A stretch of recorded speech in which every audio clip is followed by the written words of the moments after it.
தமிழ்நாட்டில் உள்ள திறன்களையும் வளங்களையும் பயன்படுத்திக் கொண்டு முன்னேற்ற பாதையில் பயணிக்கிறோம். சான் பிரான்சிஸ்கோவில் நடைபெற்ற முதலீட்டாளர்கள் மாநாட்டில் முதலமைச்சர் மு.க. ஸ்டாலின் உரை. மாநாட்டின் போது பல்வேறு நிறுவனங்களுடன் ஏற்படுத்தப்பட்ட புரிந்துணர்வு ஒப்பந்தத்தால் தமிழகத்தில் 2600 பேருக்கு வேலைவாய்ப்பு.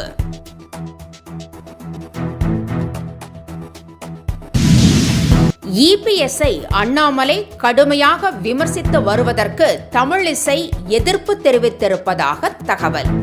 இதனால் அண்ணாமலை தமிழிசை ஆதரவாளர்கள் இடையே சமூக வலைதளங்களில் வெடித்துள்ள மோதல்.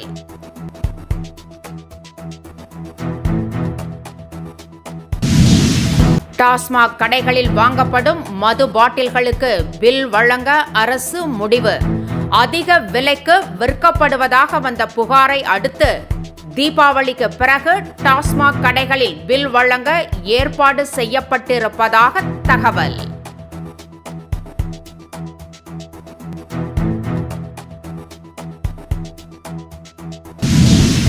திருச்சி என்ஐடி கல்லூரியில் மாணவியிடம் ஊழியர் ஒருவர் அத்துமீறி நடந்ததாக எழுந்த புகார்.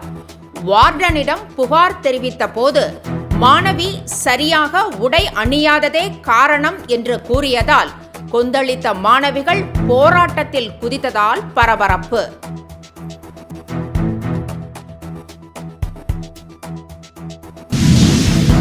விவாகரத்திற்கு பிறகு மணமகன் வீட்டில் வரதட்சணையை திருப்பி கேட்க பெண்ணின் தந்தைக்கு உரிமை இல்லை என உச்சநீதிமன்றம் தீர்ப்பு.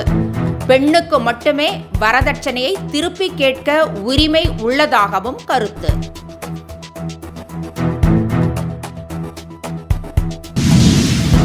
ஒய்எஸ்ஆர் காங்கிரஸ் கட்சி தலைவர் ஜெகன்மோகன் ரெட்டிக்கு மேலும் நெருக்கடி. ஏற்கனவே ராஜ்யசபை உறுப்பினர்கள் 2 பேர் விலக உள்ள நிலையில் மேலும் 5 எம்எல்ஏக்கள் விலக உள்ளதாக வெளியான தகவல்.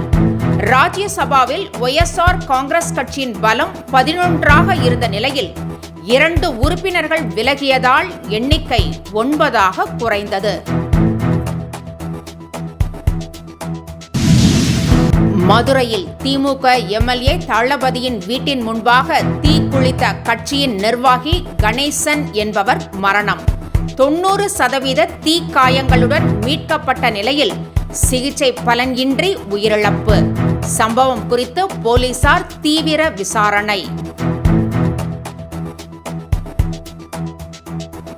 அரிசியின் விலை வரலாறு காணாத அளவிற்கு உயர்ந்திருப்பதாக ராமதாஸ் குற்றச்சாட்டு.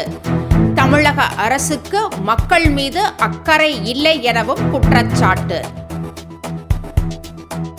மீண்டும் பிற்பகல் 2 மணிக்கு ஆங்கில செய்திகளில் சந்திக்கலாம். தொடர்ந்து இணைந்திருங்கள்.